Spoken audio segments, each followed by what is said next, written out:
Hello, j'espère que vous allez bien aujourd'hui.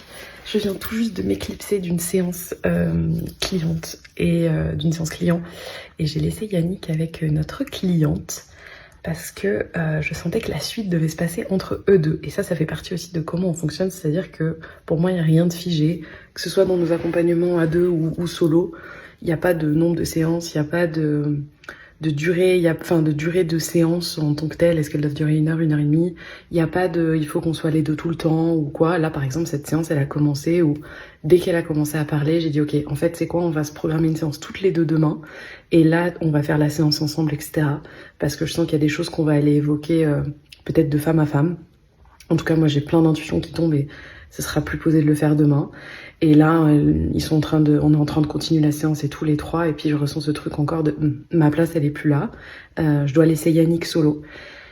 Et du coup, on en a parlé. C'était évident pour elle aussi, évident pour lui aussi. Donc je les laisse les deux. Moi, je reprendrai avec elle demain. Et en fait, c'est exactement ça d'accompagner aussi avec ce côté un petit peu intuitif. C'est que on se laisse porter parce qu'il y a besoin d'être expérimenté. Et c'était hyper intéressant les discussions qu'on avait là ce matin parce que c'est exactement le genre de discussion que j'ai vraiment en ce moment avec nos clients. C'est cette différence et je pense que je l'ai pas exprimée ici. Bon, je pense que vous avez vu en ce moment, il y a plein de choses qui tombent, donc que ce soit sur la relation qu'on a à nos différentes sphères d'expression de notre vie, etc., comme je vous ai mis en story. Mais là, j'ai envie de mettre un focus sur la valeur, parce que il y a une chose que je remarque énormément et qui a été pour moi une grosse libération aussi, c'est que j'avais beaucoup cette difficulté, et je vois beaucoup cette difficulté chez les entrepreneurs d'affirmer leurs valeurs, de reconnaître leurs valeurs et de sentir que ce qu'ils font a de la valeur. Et en fait, j'ai l'impression que le mot valeur est employé à peu près à toutes les sauces. Et moi, j'ai eu vraiment ce besoin dans mon parcours de redéfinir les mots et de voir que le mot valeur peut être utilisé pour notamment 3 grandes choses différentes. C'est qu'il y a notre valeur intrinsèque. La valeur intrinsèque, c'est la valeur du fait que tu es humain. C'est n'importe quel être humain sur cette terre a une valeur intrinsèque du fait qu'il soit en vie. Je veux dire, tout ce qui existe sur cette terre, c'est que ça a de la valeur. Donc, un chat a de la valeur, j'ai de la valeur, tu as de la valeur, Hitler a de la valeur, n'importe qui ici, et défunt ou pas, a de la valeur, une valeur que je nommerai intrinsèque. Ensuite, il y a la valeur perçue, qui dépend de notre système de valeurs. Le système de valeurs, c'est quoi ? Je dirais que c'est un petit peu tout ce qui fait partie de notre personnalité, de ce qu'on aime, de ce qu'on n'aime pas. Par exemple, il y en a qui vont avoir la valeur travail à fond, il y en a qui vont avoir la valeur prendre soin de soi, il y en a qui vont avoir la valeur prendre soin de l'environnement, le respect, la bienveillance, l'argent, enfin il y a plein de choses. Le système de valeurs, il peut dépendre de nos domaines de vie, etc. Enfin bref.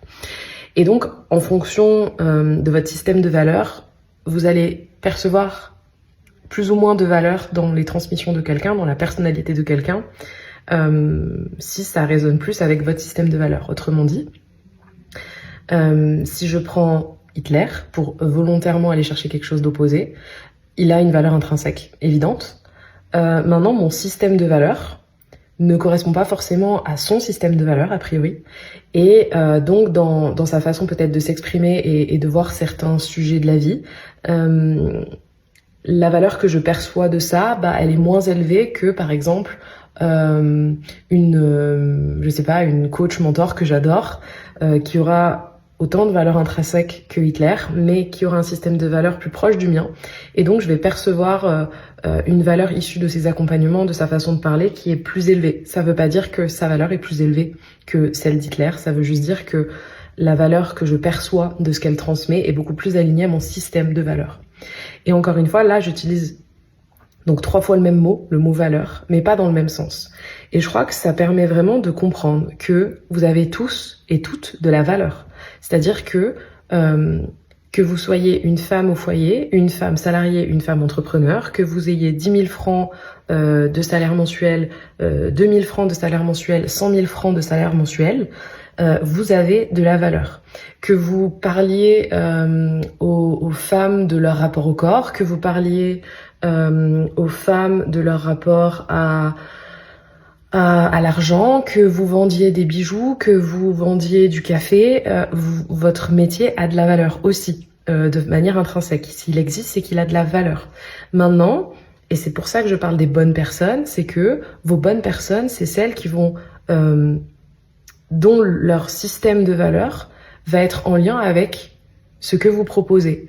Et ça rejoint la phrase que je vous ai mis en story hier, où il y a quelque chose de l'ordre de certaines personnes construiront une version de vous qui n'existe pas, mais vous n'aurez pas besoin de la corriger pour continuer à vivre votre vie. Ça veut dire qu'il y a certaines personnes qui, par exemple, dans moi ce que je fais, dans moi ce que je dis, qui comprennent rien à ça, qui n'aiment pas, qui trouvent que c'est débile, etc. On n'a pas le même système de valeur. La valeur qu'ils vont percevoir de ce que je dis va être pas énorme. Par contre, ma valeur à moi ne va pas changer. Tout comme quelqu'un qui va adorer ce que je partage, qui va adorer ce que je fais, ce que je dis, ma façon de voir la vie, de voir les facettes de notre vie, de parler de l'entrepreneuriat, de parler de l'entreprise, de parler du business, de parler de l'argent, de parler du corps, de parler de la vie, enfin bref. Et ben cette personne-là, si elle adore ce que je fais, potentiellement ça veut dire que son système de valeur est relativement aligné avec le mien et que donc la valeur perçue de mes propos va être élevée pour elle, mais ça va pas non plus augmenter ma valeur intrinsèque. Ma valeur intrinsèque, elle est là, elle est toujours là, elle traverse tout. Il y a rien qui peut la faire évoluer. On a de la valeur par définition. La perception de valeur, par contre, elle va dépendre de votre système de valeur et du système de valeur de la personne en face de vous. Donc, j'espère que ça peut compléter aussi cette phrase en story que je vous ai mis et le message que j'ai répondu du coup à une de vous en message privé. Et ouais, dites-moi si ça peut faire écho dans vos vies, si vous avez besoin de que j'approfondisse plus quelque chose, parce que c'est vrai que j'amène beaucoup de concepts et de choses assez philosophiques et métaphysiques, et c'est vraiment le genre de discussion qu'on a en profondeur dans mes espaces de mentorat. Et là, c'est vrai que des fois en quelques minutes, c'est pas forcément pour moi de pouvoir tout englober, parce que l'avantage du mentorat, c'est que vous pouvez directement me poser vos questions et réagir en fait à ce que je dis, et du coup ça me permet moi de pouvoir amener encore une subtilité ou vous proposer une perspective un petit peu différente. Donc n'hésitez pas, si vous avez envie d'en savoir plus sur ces mentorats, tous ces espaces, ou sur les services de branding, de création, c'est avec grand plaisir. Je vous embrasse, je vous fais des gros bisous, c'est la même chose que je vous embrasse, et je vous souhaite une belle journée. À demain.